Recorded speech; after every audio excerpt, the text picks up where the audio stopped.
Welcome back, everyone. It's me, Matt. Hope you're having a wonderful day. Appreciate you stopping by on today's video.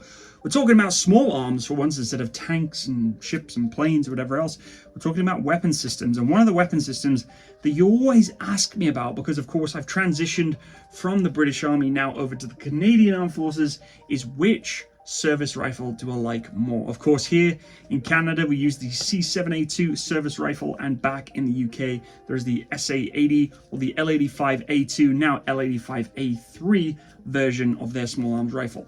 And of course I've operated the two, and we're going to talk about it a little bit today because you guys constantly ask me the question. I've made some videos on the L85 before. I do have a civilian owned SA20, which is the civilian sort of clonal variant of the C7A2 rifle here in Canada. And we'll talk about them a little bit more and more in depth as to the comparison of the two and why I like maybe one more than the other. And you might be pleasantly or displeasantly surprised, I don't know. Depends on what kind of fanboy you are. And I know a lot of you think I'm just a fanboy of purely the SA80. I've done my videos on it about, people beating it up all the time, giving it a hard time. And look, I'm certainly not a firearms subject matter expert. I am not a avid gun shooter. I have the honor and the blessing here to be able to even shoot firearms in Canada, which is, it's not something that's growing in its support here, unfortunately. Hence why my C7, unfortunately, here, my SA20, I can't actually use it anymore, which is something I can't talk about. It is a political thing. I am still active serving in the Canadian Armed Forces, so I have to be careful the kind of things I talk about here, but we are going to talk a little bit about these two rifles. So let's just kind of get straight into it. So, of course, I did serve in the British Army for 8 years, did work with both the L85A1 and the L85A2, so I know its trials and tribulations, all the problems that it had and the things that fixed it. I personally enjoyed working with the L85. It was great for what I needed it for, working in armored fighting vehicles. You don't want this big, long, heavy-duty rifle to be carrying around everywhere. With the L85, nice tight bullpup design, it was great. Now, in Afghanistan, in all honesty, my service rifle stayed inside of a plastic bag, a garbage bag. Most of the time, it was either my sidearm or the chain gun on the Warrior that I'd be using. But the L85 still had, for me, a significant impact on my life, and hence why I bought a little bit of a showpiece, not something that I actually use. And of course, you can't actually buy L85 A1 or A2s really anywhere anymore. They're extremely rare, and especially here in Canada they're completely prohibited, so you can't buy them anyway. This is a airsoft gun. Yes, I'm not an airsofter. I know many of you are probably screaming and cringing at the screen right now. I don't do airsoft, but I did buy this purely on the basis of just having something to remind me of this beautiful rifle. Now, most of you hate this thing. I know you absolutely despise it. You're probably screaming at your screens right now saying, "Man, I despise the L85. It's awful." I'm fine with that, but the challenge I give to you is, have you ever actually used one? Or have you just listened to all of the videos out on YouTube saying how bad it is? And I'm certainly not saying it's great. It's the greatest weapon system in the world. It's not. It's clearly not. Just even the SUSAT, the Sight Unit Small Arms Trilux sight alone is garbage. It's to today's standards, it's awful. Back in the days when it was originally designed, it was also awful, but it has been upgraded with the L85A2 and A3. But anyway, I digress. Airsoft rifle. It is, so to speak, clear. There's nothing in it. It's just a BB gun. I did decide to get the gas blowback purely on the basis of wanting to have something that would, be fun to kind of play with. So it does, it pops and it locks and all that good stuff. But other than that, it's just a standard airsoft gun. So let's talk a little bit more about why I like the L85A2 to start with. So, as I said, I had the pleasure of working with the A1 and the A2. The A1 was garbage. It threw brass in your face every time you shot it, and it was just not a good time. It was awful. Upgraded by Heckler Koch, saw to it to upgrade a number of features, one of them being the cocking handle, the gas parts, things like that, and even the magazines didn't fall out, because actually with the A1, because of the way in which the magazine release was designed, if you brush past the magazine release, the magazine would actually fall out, and you'd be halfway through a section attack and realize, where the hell's my magazine gone? It had many problems. But of course, the basis of this rifle I enjoyed, and like I said originally, is because in armored fighting vehicles, when you're getting in and out of a vehicle, the bullpup allows you to do just about everything one-handed, right? Like, you can get in a hatch, out a hatch. You can manipulate the rifle with one hand very easily. And this rifle is fairly accurate to the weight of a real one. I'm not even kidding you. This is a solid steel rifle. There's all the mechanical gearboxes and stuff in here. It's been quite accurately relatable to its weight. And as I said, everything can be done. Like there's no, you know, if I kept doing this, I'd probably get a freaking wrist injury, but you could do everything. You could flip, you could rotate, you could do just about everything with it. And its center of balance wasn't perfect. Everything is heavy-sided, so it wants to go backwards, especially when you put the magazine inside of there. But for me, inside of, you know, infantry fighting vehicles like Warrior, CVRT, 432s, it just worked. It was just nice. You could pop out the back of the hatch without having to, you know, worry about this really long barrel sticking out the front. Ergonomically, when I was in the cringe again, here we go. When I was in the Army Cadets when I was very young, this is what we were actually given, but it was called a Cadet GP. You had to do a manual cocking every time you shot it, but it was the basis of it was almost the exact same.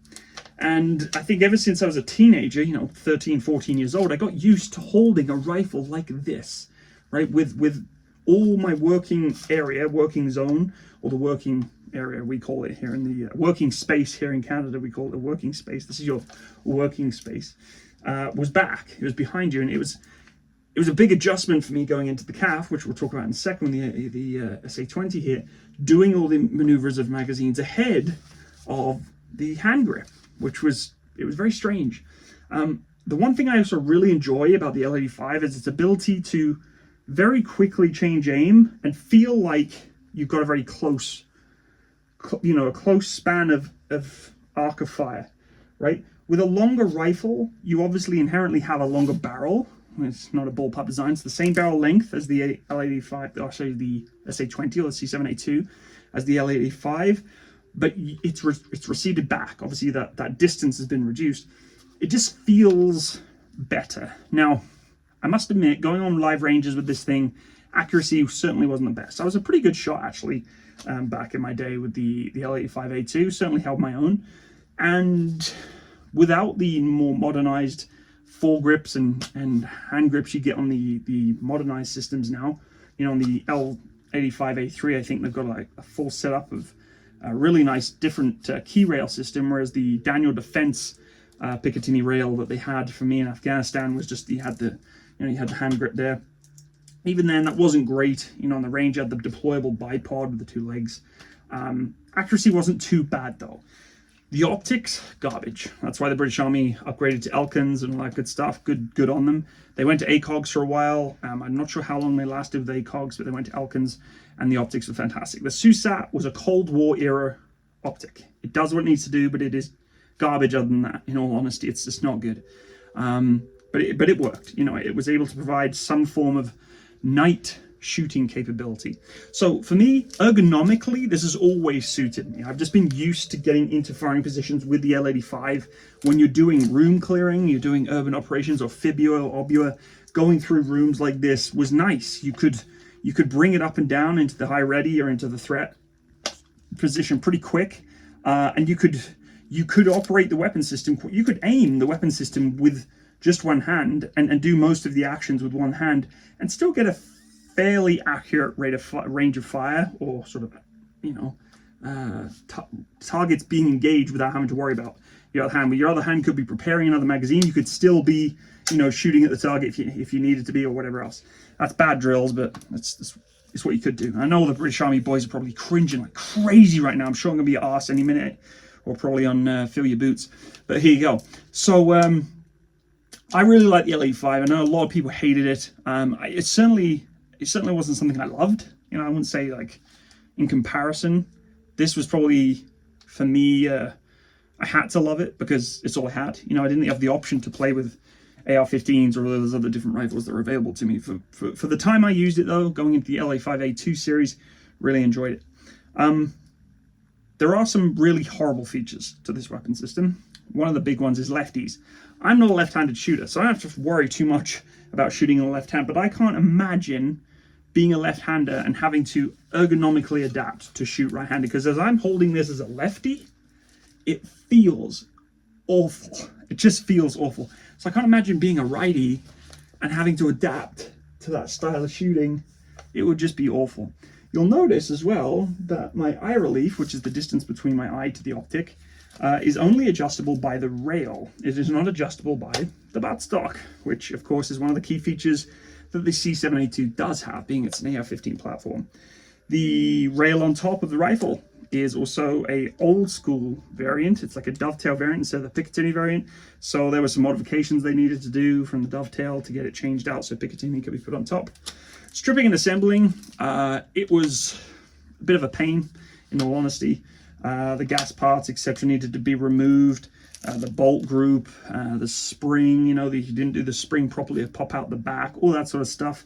You always used to see it, new troops, they'd be playing around and they'd pop the spring out and it'd shoot across the parade square or the rifle class that you're in, and obviously it was never a good time. You can't put iron sights on this. Ironically, I was actually better of a shot with iron sights than I was with the CSAT. I'm not sure why that was, but with iron sights I could hit 300-meter targets pretty well still, fallen plate, figure 11, figure 12s. The CSAT, I don't know what it was, something weird about it. So ergonomically it worked for me. In terms of reliability, it works for me. I rarely had major stoppages that I couldn't fix with just standard operating procedures.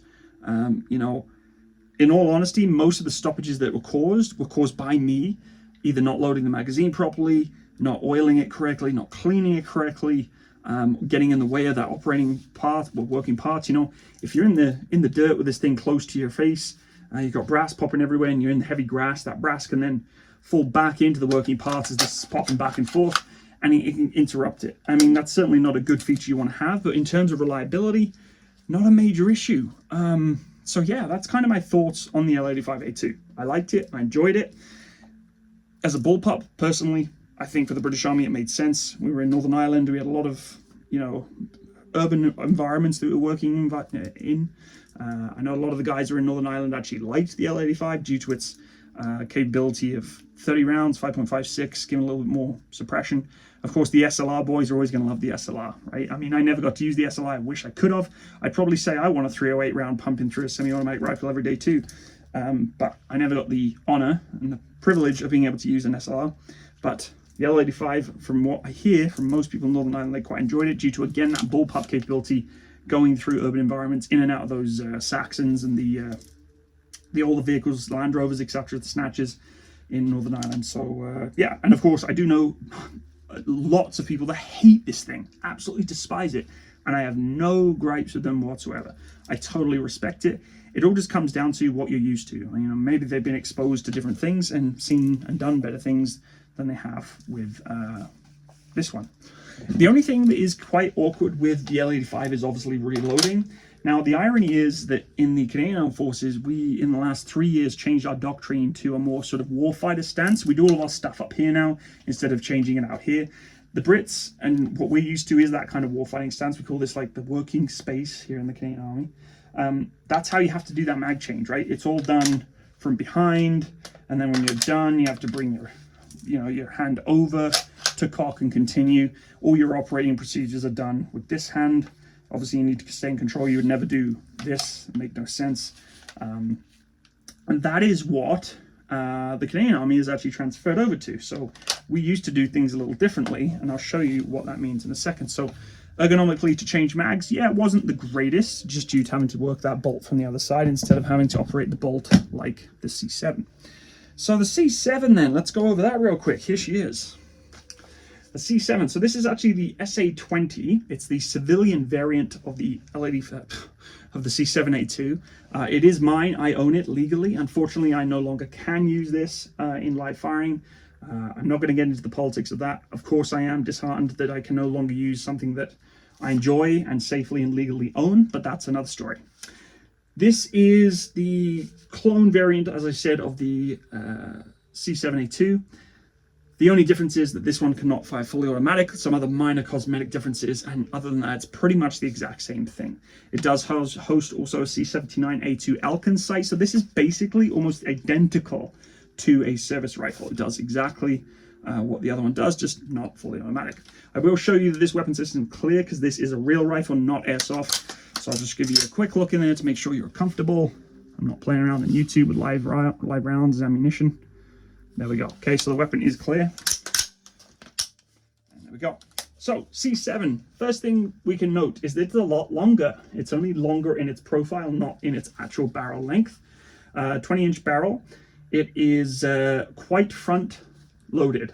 You can see the instant change that I've gone through from going from a back-loaded rifle, bullpup, to now a front-loaded rifle. It was quite an adjustment for me. I'd never hosted or used or fired AR-15 style platform, Armalite 15 style platform rifles. I just never used them prior to the British Army, other than a few times in Afghanistan doing some prep, pre-deployment training. I'd never actually used sort of an AR-15 platform. So when I came to Canada, this was all new to me. Now, the irony is our drills here in Canada are almost identical, very, very similar to the British Army's weapons drills, because we kind of benchmark from the British Army. Some Americanisms in there. But for the most part, the drills were the same, so that wasn't too bad. It was the ergonomics that completely changed. So I'm used to having everything tucked.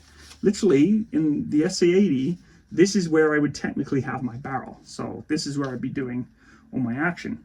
Of course, now, everything has now moved forward by almost a foot. I mean, it's literally like 12 inches of extra distance I'm playing with now. And that was a challenge for me. I was getting used to different firing positions with an AR-15. You know, why is my arm out so far? Why is it out here? We start talking about the C grip around the side of the rifle. You know, the old tactical operator style shooting. Everybody has their own preferences of how they shoot. I do actually prefer I guess the longer I've got adjusted to using the C7, the more I've wanted to use that sort of side profile hold, just for stability, especially in the standing position, to give that firm pullback. And sometimes I will just go for the standard underarm, but it's, as of recently, I've started getting used to that sort of 90-degree, or almost 90-degree parallel to the barrel, and tuck in and bring that sort of firm pull. But it was a massive adjustment. I was on the range. I was like, oh my God, my arm's actually getting tired. I'm doing standing shoots, and my arm was getting tired. Like, my shoulders were getting exhausted because I'm not used to shooting, you know, PWT 1, 2, and 3s, personal weapon tests here in Canada, very similar to the British Army's weapon tests, with that extra weight to the front. So the ergonomics were completely different. And when you've shot for 8 years on the same weapon system and the same kind of shooting style for the same kind of tests, it messes with your head. It really does. The drills, whatever, you get used to the drills, but the style of shooting was different. And the great thing with the AR-15 or the C7 platform, in the prone position, this thing shoots a tack driver, because you've got lots of surface area and lots of distance for you to kind of get that nice, perfect spot where you want your elbow in the soil or in the sand. Really, really nice. In the prone, it's really, really nice. In the kneeling position or the standing, it starts to get harder because, as I said, that weight is all to the front. Now, in terms of its reliability, zero issues with the C7. Like, reliability nails the SA80 to the ground. It really does. Like, the L85A2 cannot compare to the reliability of this rifle. In terms of stoppages, barely had any. Literally. I can probably name maybe 2 that were significant in my career. Maybe on like PLQ, my leadership course, maybe a couple of, because we did so many shoots. But in terms of its reliability, this thing is second to none. It just shoots. It'll just keep going. I've put these rifles through intense amounts of heat, lots of ammo pushed through them. I put lots of ammo through the L85A2 as well, to the point of like red hot barrels almost. And the L85A2 will struggle. It's a gas piston operated. This is a little bit different, right? It's not the same style of operation, but this can be at times concerning with heat. And the reason it's concerning with heat is because you do have that more exposed area of heat there. The L85A2 does have the caging, or the steel sort of venting at the top there, to protect you from at least the first 6 inches of heat. When it's a hot day, you're pumping rounds through this all day. That heat on your hand, if you're holding that foregrip, it starts to build up pretty good. I have seen hand grips melt. I've seen that happen, which is kind of crazy. But again, that's people just going way too insane with the rifle. You should never be shooting so much that your handguard's melting. You'll notice the big difference compared to the L85 is the buttstock, right? Adjustable buttstock. I can't imagine shooting a rifle this close, like my eye really, like, no. But some people do, right? And the other thing that's nice with this is if it's going for storage. So, you know, I talked about, you know, putting inside armored vehicles and getting in and out of tight spaces. If you have to throw this in the vehicle, you're reducing, you know, at least 4 or 5 inches there. It's nice. You don't want to have a full length rifle banging around in the back of a vehicle or a truck. it's nice to just drop that stock there. It does have a, dual operation ergonomics. So if you want to go lefty, you can shoot left if you wish to, right? You've got lots of room for the brass to eject there. Your charging handle to the rear is both left and right-handed, but of course we've changed our doctrine a little bit, which I'll mention in a second, for operating that charging handle. But for the most part, it's a standard AR-15, nothing too drastic here. We do have the three tri-rail position here. So if you want to put your lasers on there or your flashlights, which honestly, we just don't do. We just don't put that equipment on here for the most part. Especially me as a reservist, I know the Reg Force boys and girls put all sorts of gizmos and gadgets on these things. You do also have, which I can quickly show you, we also do have a foregrip that can go on here. And I won't put it on right now because I'm not actually a huge fan of these, but we can actually put the hand grip on there to give you some more sort of stability if you wanted to. Personally, never liked them. I took mine off. Yeah, they're not the greatest things in the world. I mean, there are nicer variants of that kind of style. If you wanted to put that on there, you can take the handguards off and change them out. But for me, if I'm going to hold it and standing, it's going to be at the front nice and tight, making full use of that length. Elkin optic, it's not bad. It's not a bad optic. It's still used on many weapon systems around the world, unlike the C7A2, which is really only used on the British Army rifle. The C7A2, it's reliable, it's heavy duty, nothing's going to happen to it. This is a genuine optic, it's not like an airsoft optic.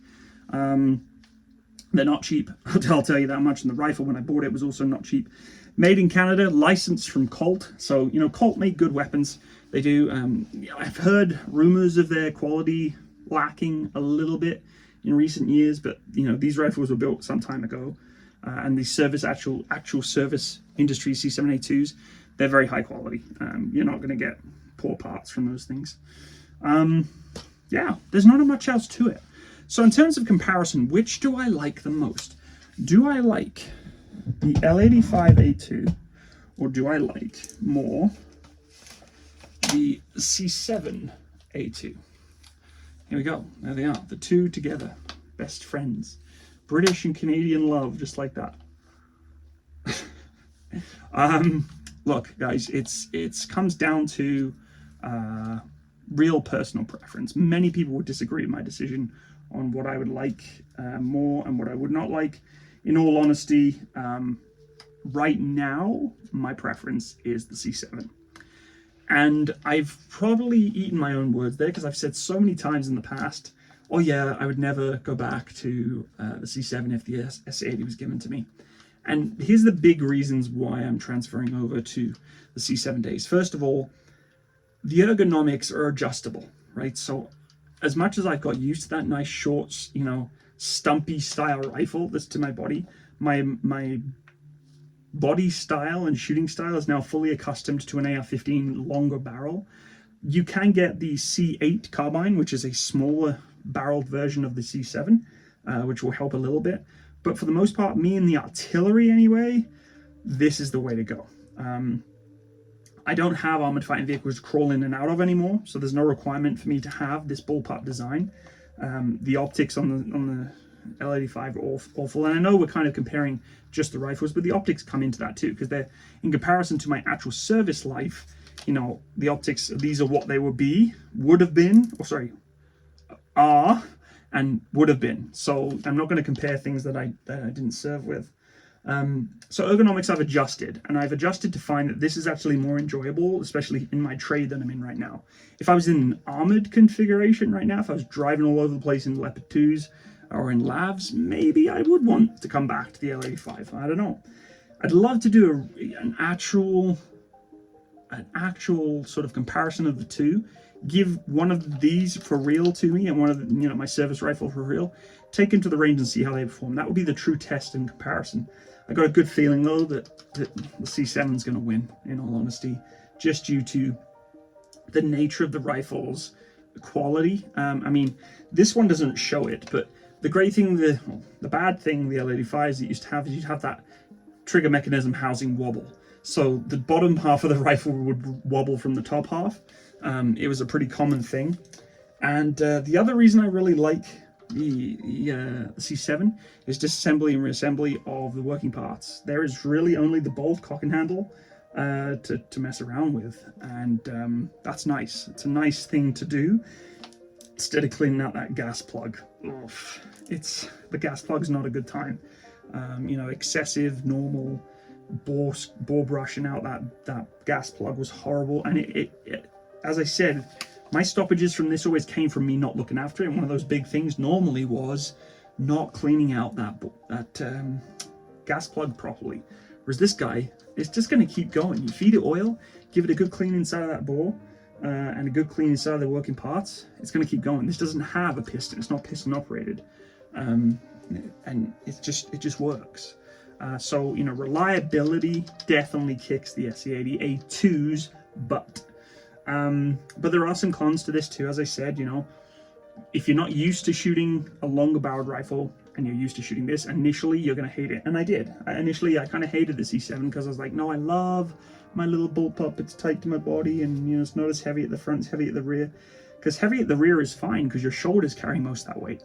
Heavy at the front, like I said, we're shooting that front position there. It's a bit of a nightmare with the weight. So yeah. Your question has been answered. Here we go, folks.